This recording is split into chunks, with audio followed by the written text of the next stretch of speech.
Өнгөрсөн нийт өдөр арилсан намын бүлэг хуралдаж 3 асуудлыг хэлсэн байгаа. Нэгдүгээрт Монгол Улсын засаг сургаал нутаг дэвсгэрийн нэгж түүний удирдлагын тухай хуульд нэмэлт өөрчлөлт оруулах тухай хуулийн төслийн асуудлаар арилсан нам чуулган дээр засварлага авсан энэ тухай асуудлыг хэлсэн. Хоёрдугаарт банкны тухай хуульд нэмэлт өөрчлөлт оруулах тухай асуудлаар мөн арилсан нам засварлага авсан байгаа. Энэ асуудлыг ярилцсан. Гуравдугаарт Бацандан нарын 21 гишүүний санаачлагаар нийтийн сонсгол явуулах тухай асуудлаар их хурлын гишүүн Бүлгийн дэд дарга Бацандангийн мэдээллийг сонссон. Энэ 3 асуудлыг ярилцсан. За энэ асуудалтай холбогдуулаад манай энэ асуудлыг хариуцж байгаа гишүүд өнөөдөр та бүхэнд энэ асуудлаар тайлбар гаргаж хэлнэ. Би өнөөдөр ерөнхий гол зарчмуудыг та бүхэнд бас хэлчихье гэж бодож байна. Монгол Улсын засаг сургааны нэгж түүний удирдлагын тухай хуульд арилсан нам завсарлага авахдаа дараах үндслийг гол болгож авсан байгаа. Бүлгийн хуралдаанаар ярилцаад энэ хуулийн гол төслийн үндсэн агуулга дээр хилцүүлэг өрнөгдсөн гэж ойлгож байна. Энэ нь аймаг нийслэл сум дүүргийн хурлын төлөөлөгчдийн 3.1 хүртэлх хувь нь төрийн албан төрийн захиргааны албан хаагчаар ажиллаж болно гэсэн ийм заалтыг энэ хууль нэмж оруулахаар хуулийн төсөл санаачлан эрх баригчид оруулж ирсэн. Энэ хууль нь өөрөө энэ заалт нь өөрөө Монгол Улсын үндсэн хууль, төрийн албаны тухай хууль, сонгуулийн тухай хууль, улс төрийн намуудын тухай хууль болон засаг захиргааныхаа нэгжийн өөрийн хуулиудыг ноцтой юм зөрчсөн ийм заалт орж ирж байгаад бол арилсан нам дүгнэлтийг зайлшгүй шаардлагатай гэж ингэж үзсэн байгаа. Иргэдийн хурлын төлөөлөгч нь бол улс төрийн нам эвслээс төлөөлн тухайн орон нутгатаа сонгогддог бөгөөд тус аймаг сум орон нутгатаа өөрийн нам эвслээ төлөөлөж хамгийн ихээр улс төрийн үйл ажиллагаанд оролцдог субъект юм. Төрийн албан хаагч гэдэг бол мэрд зарчимтай улс төрөөс ангид байх ийм зайлшгүй хуулиар бол баталгаажуулсан ийм зүйлээ. Тийм учраас энэ хууль бол энэ хуулийн заалт бол зөрчилтэй агуулгын үндсэн агуулгын том зөрчлийг агуулж байна гэж бид ингэж харж байгаа. Энэ хуулийн зөвхөн энэ заалт орж ирснээр үндсэн хуулийн 4 заалт, улс төрийн намуудын тухай хуулийн 4 заалт, сонгуулийн тухай хуулийн 5 заалт, төрийн албан хаагчдын тухай хуулийн 14 заалт, засаг захиргаа нутаг дэвсгэрийн нэгж түүний удирдлагын тухай хуулийн 12 заалт гээд нийтдээ 39 заалтыг ноцтой зөрчилдүүлж байгаа ийм ганц өгүүлбэр орж ирж байгаа. Ер нь бол өнөөдөр бид нар бас нэг судалгаа хийгээд үзсэн. Өнөөдөр бол яг өнөөдрийн мөрдөгдөж байгаа хуулиар нийтдээ 7000 хэдэн зуун хүн ажиллаж байна гэлээ энэ дээр чинь гаргасан байсан чинь.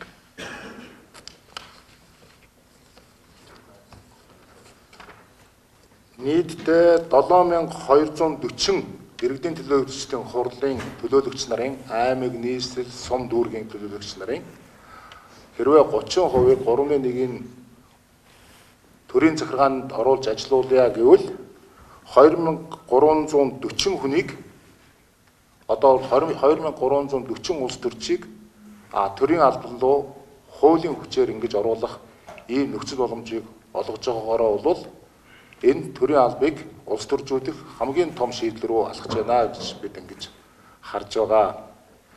Бидний хийсэн судалгаагаар өнөөдрийн байдлаар зөвхөн аймаг нийслэлийн хэмжээнд хууль зөрчөөд өнөөдрийн үржилж байгаа хуулийг зөрчсөн 60 гаруй иргэдийн төлөөлөгчдийн төлөөлөгч төрийн албан хаагчаар давхар ажиллаж байна. Өөрөөр хэлбэл үүрэг гүйцэтгэгч гэсэн статусыг зүүж өгöd энийг ажилуулж байгаа гэж ингэж ойлгож байна. Тэгэхээр энэ 60 өнөөдрийн ажиллаж байгаа хууль зөрчсөн 60 төлөөлөгчийг легитимс болгохын төлөө өөрөөр хэлбэл хуульд нийцүүлэн зөвхөн 60 хүнд үйлчилсэн хуулийг санаачилж оруулж ирж байна гэдэг бол хариуцлагагүй үйлээ гэж арилсан нам үзэж байгаамаа. За эхний заалтын асуудлаар ийм зүйлийг та бүхэнд мэдээлье. Тийм учраас ардчилсан нам энэ асуудлаар өнөөдөр өчигдөр нэгд өдөр бүлгийн хурлаар ярилцаад юу шийдсэн юм гэхээр төрийн албаны тухай өнөөдрийн хилцэж байгаа хуулийн 2 дугаар хилцүүлгийг энэ засаг захиргааны нутаг дэвсгэрийн нэгж түүний удирдлагын тухай хуультай хамтдагч хийх нь зүйтэй гэсэн энэ саналыг гаргасан. Тийм учраас бид нар эх 7 хоногоос энэтэй холбогдуулан тухайн мэргэжлийн эрдэмтэн судлаачид, хуульчид, их хурлын гишүүдтэй хамтарч энэ 2 дугаар хилцүүлгийг зайлшгүй зохион байгуулах ийм шаардлага үүсэж байгаа гэдгийг та бүхэндээ мэдээлье. За 2 дахь асуудлаар Монголын банк санхүүгийн асуудал бол нэлээд сүүлийн үед хөндөгдөж байгаа. За энэ ч гэсэн зайлшгүй бидэнд бол ярилцах шаардлагатай гэдэгтээ бол санал нэгдэж байгаа. Монгол банкны тухай хуулийг оруулж ирснээрээ яарчж оруулж ирснээрээ ямархуу энэ хуулийн дээр ноцтой дутагдлууд байна вэ гэдгийг бид нар улсын их хурлын чуулган дээр тодорхой байр суурьаар илэрхийлсэн. Банкны тухай хуулийн дээр зээлийн хүүгийн дээд хязгаарлалтыг Монгол банк тогтооно гэсэн нь бол зах зээлийн зарчмаас үндсэндээ ухраад банкны бизнесийн үйл ажиллагаанд төрөөс хэд оролцох гэсэн оролдлого байна гэж бид харж байгаа. Мөн энэ хуульд банкны тухай хуульд тодорхойгүй нэр томьёорууд бол маш олноор орж ирсэн. Бидний тавьсан шаардлага юу гэхээр энэ хууль чинь өөрөө банкны тухай хуульд нэмэлт өөрчлөлт оруулах тухай асуудал биш байна. Нийт хуулийн 5 гаруй хувьд нь өөрчлөлт орж байгаа бол энэ бол банкны тухай хуулийн шинжилсэн найруулга юм гэж нэгдүгээр үзэж байгаа. Хоёрдугаарт ер нь энэ банк санхүүгийн системүүдийн эрх зүйн орчныг зайлшгүй шинжлэх шаардлагатай гэж үзэж байгаа бол олон улсын валютын сангийн энэ шинжээчдийн дүнэлтийг эцсийн байдлаар харж Монголын нийт 13 банкнд хийсэн энэ шалгалтын үр дүнг сонссны дараа Монголын банк санхүүгийн системд ямар гажуудал байна, ямар хэрэг сөрөг үр дагавар байна гэдэг мэдээллийг авсны үндсэн дээр энэ банк санхүүгийнтэй холбоотой эрх зүйн шинжилгээг багцлан хийх нь зүйтэй гэж ингэж үзэж байгаа. Өнөөдрийн байдлаар улсын их хурл дээр хэлцэгдэж байгаа 2 хууль байна. Нэгдүгээрт нь хөрөнгө оруулалтын банкны тухай хууль, хоёрдугаарт нь банкны тухай хууль, сая засгийн газраас төв банкны тухай хуулийг өргөн барьсан байна. Ингээ 3 хууль. Тэгэхээр бидний санал юу вэ гэхээр төв банкны тухай хуулийг хилц хэсгийн шийдэх нь зүйтэй юм байна. Ингээд 3 хуулиа хилц хэсгийн шийдчихэд нэгдсэн ажлын хэсэг байгуулад ерөөсөө Монголын банк санхүүгийн асуудлыг цогц байдлаар нь энэ 3 хуулийн хоорондын үйлчлэл процедур энэ агуулгыг нэг зөв хэмжээнд нь агуулгын хэмжээнд оруулж иж цаашаа явахгүй бол энэ доглон хуулийг тус тусад нь хилцэхэд Монголын банк санхүүгийн эрсдлийг бол өндөр болгож байна гэж бид бол үзэж байгаа учраас энэ асуудлаар бол байр суурь бол тодорхой илэрхийлээд явна гэж ингэж ойлгож байгаа. Бид засварлага авахдаа бол мөн энэ банкнуудын бүх хуулиудыг хамтд нь хилцээд Монголын төрийн мөнгөний бодлогыг бас хамтд нь хилцээд эх 7 хоногоос бас мэргэжлийн судлаачид банкуруудын дунд мөн одоо харилцагчдын дунд нээлттэй өргөн хилцүүлгийг зохион байгуулах нь зүйтэй гэж үзснээ бол та бүхэнд дуулгая. Банкны хууль тогтоомжийг төв банкны хууль, банкны тухай хууль, хөрөнгө оруулалтын банкны тухай хууль гэх 3 том хууль бие даасан хуулийн төсөл бол яригдчихэж байгаа. За төв банкны хуулийн төслийг бол өнөөдөр эдийн засгийн банкны хороо хилцэхээр шийдэж байгаа. Энэ дээр бол төв банкны бие даасан байдал, хараат бус байдлыг сайжруулах гэдэг энэ чиглэл дээр бол бас нэлээ зорилтын тодорхойлсон томилгоог эргэж харсан удирдах зөвлөлийнх нь бүрэлдэхүүнд орох хүмүүсийн шалгуурыг тавих гээд бас орчин үеийн шаардлагад нийцүүлсэн зүйлүүд байгаа.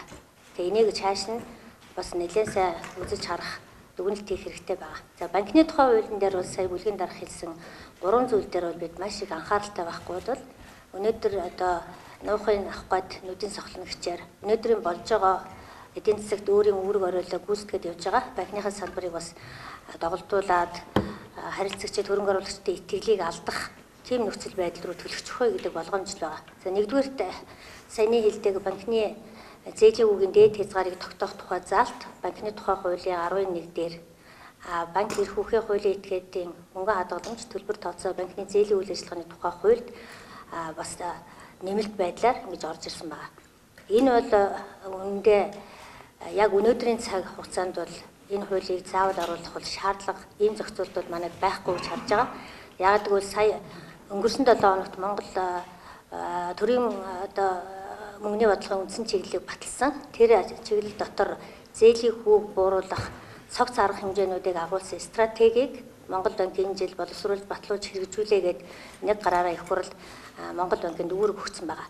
Тэр олон хүчин зүйлээс хамаарч одоо өндөр байгаа энэ зээлийн хүүг бууруулах цогц арга хэмжээг аваад эцсийн үр дүнгийг харж иж дараагийн захиргааны арга хэмжээр орох уу байх уу гэдэг асуудлыг шийдэхээс биш тэрийгэ хийж эхлээгүй байж ээж механикаар одоо бүх банкуудын зээл олгож байгаа бүх этгээдүүдийн зээлийн хүний дээд хязгаарыг ингээд тавихаар яригдаж орж ирж байгаа. Ялангуяа банкны зээлийн хувьд банкны хадгаламж өнөөдөр ямар хүртэй байгаа. Хадгаламж дээр банкуудын эрсдлийн бөгөөд үйл ажиллагааны зардал нэмэгдээд банкн дээр хэдийн хэмжээний марж одоо банкны ашиг болж ирж байгаа юм бэ гэдэг бол харьцангуй өөр байгаа. Том банкуудын хувьд энэ маш бага, жижиг банкуудын хувьд бол том байгаа. Тэгэхээр энийг эдийн засгийн зах зээлийн нөгөө арга механизмыг ажилуулахгүйгээр шууд ингэж хийж байгаа нь буруу. Маш олон механизмуудыг Монгол банк ашиглахгүй байгаа. Тухайлх юм бол зээлийн мэдээллийн сан гэдэг зээлдэгчдийн бүх мэдээллийг ил тод болгоод зээлдэгчдээс барьцаа шаардахгүйгээр зээл олгодог ийм эрхцүү орчныг хийгээд одоо 5-6 жил болж байгаа. Энэ хуулийг хэрэгжүүлж Монгол банк өөр төрөө байж байгаа зээлийн мэдээллийн сангаа хувийн зээлийн мэдээллийн сан болгоод мэдээлэлээ өгдгүүгээс одоо өөртөө барьцаатай зээл авдаг энэ доголдол байж л байгаа. Тийм учраас энийг бол бид энэ хуулийн яг энэ хэсгийг бол хууль санаачлагчаар буцааж татаж аваасай. Татаж явах нь ер нь зүйтэй гэсэн ийм байр суурьтай байгаамаа. Хоёрдугаарт валютын сангаас бүх банкуд дээр EQR гэдэг одоо активын чанарыг үнэлэх тийм ажиллагаа хийгдэж байгаа. За энэ ажиллагааны үр дүнд ямар одоо шалгуураар ангилж тэр активуудыг чанартай чанаргүй гэж үзэж байгаа нь бол өөр хэрэг. Энэний үр дүнд бол банкуд дээр өөр дүнгээр өөрийн өрнгийн шаардлага гарч ирднэ.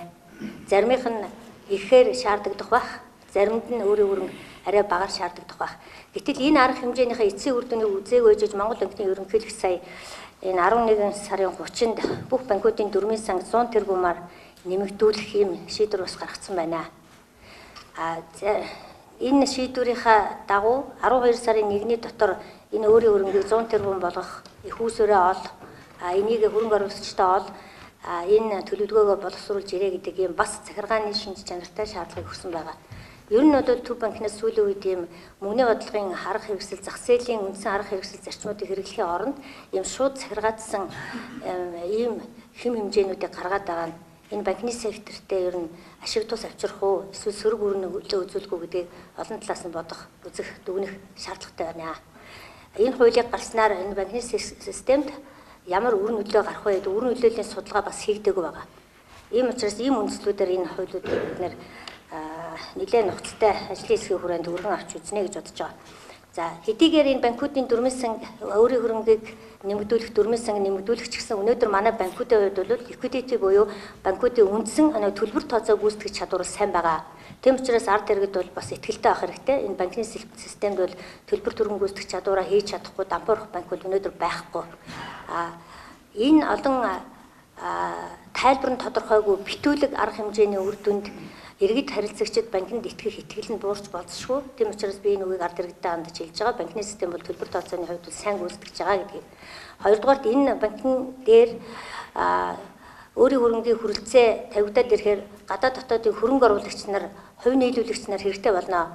Хэрвээ банкны салбараа бид өнөөдөр ийм чанаргүй зээлтэй барьцаа өргөн хангалтгүй ийм сулхан байна гэдэг юмыг нийтэд зарлах юм бол энэ салбарт хэн одоо хөрөнгөө авчирч хэн итгэж хамтарч ажиллах вэ гэдэг асуудал гарч ирнэ шүү.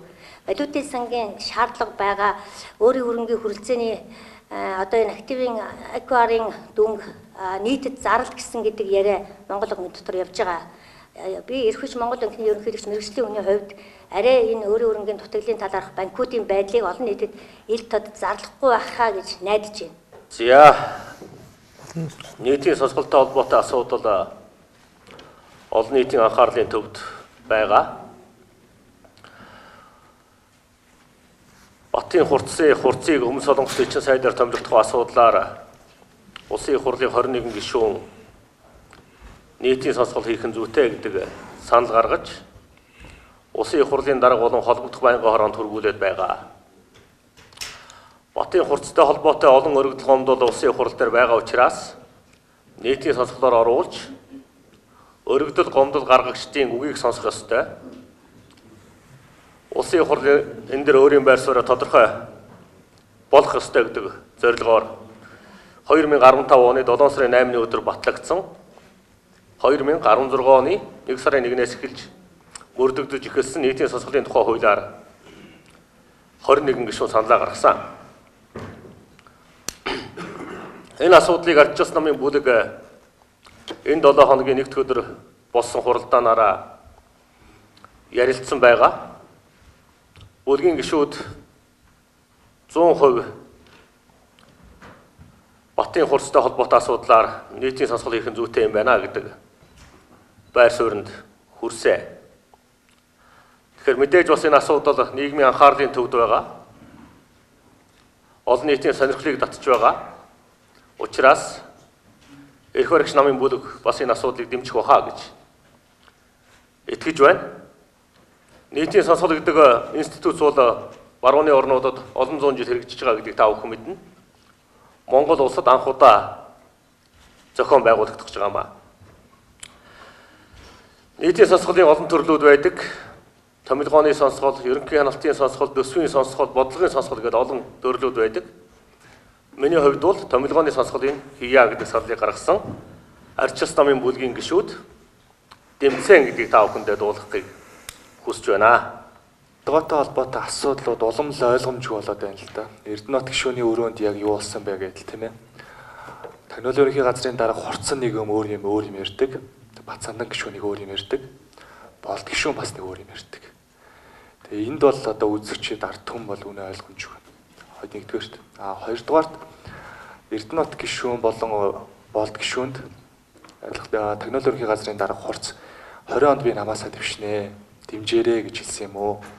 Хоёрдугаарт Эрдэнэт гишүүний өрөөнд камер байдаг юм уу? Болд гишүүн өнөөдөр хэвлэл төгсөн ярилцлаганда Эрдэнэт гишүүний өрөөнд болсон зүйлийн бичлэгийг одоо олон нийтэд ил болох хэвээр. Тэгжээс л энэ бүхэн одоо ил болно гэсэн ийм зүйл яриад байгаа. Ер нь хин үний яриад байгаа юм бэ? Энэ үйлдэлтэй холбоотой асуудлуудаар хууль хяналтын байгууллагад гэрчээр дуудаж байгаа учраас би тэнд яг юу болсон бэ гэдгийг тэндээ би хөдөлгөөн өгнө гэж бодож байгаа. Олон нийтэд одоо элдвийн янзын санаа оноог хуваах асуудлаар мэдээллийг шаардлагагүй гэж үзэж байгаа. Тий. Сая гэрчийн төлөв авахд бас ингээд бүхэн маань хадгалж өрншүүлсэн нэг юм надад уншиж өгч илээ. Тэгэхээр би бол тэр нь зүг баха гэж бодож байна. Одоо бол нийгэмд элдвийн янзын энэ асуудлаар нэг юм ойлгомжгүй талцал хуваагдал руу явах нь бол чухал биш ахоо. Хууль хяналтын байгууллага нь үзэл шалгаад тогтоогоод ямар шийдэл гаргахаа тэрүүгээр явуулсан л зүг баг. Бид өнөөдөр бодлогын хэмжээнд юмудаа ярмаар байна. Ардчилсан намын бүлэг нийтийн сонсголын тухай асуудлыг юу гэж үзсэн гэхээр энэ бол томилгооны асуудлыг ер нь нэг удаа бол хэлцээд үзэх зүйтэй юм а гэдэг ийм нэгдсэн ойлголтод хүрсэн би нэг зүг болов гэж бодож байна. Түүнээс иш Бацандангийн асуудал, Эрдэнэтийн асуудал, Болдын асуудал, хурцын асуудал гэдэг ингээд нийгмийг ийм нэг сенсацтай зүйлээр явуулдаг нь бол энэ төрийг өөрийн их үнгүүтүүлж муухай харагдуулж байгаа маа гэж би бодож байгаа. Тийм учраас энэ талаасаа бүгдээр манай сэтгүүлч бас энэ талын байр суурьнаас хандуулсан байна гэж бодож байна. Баярлалаа.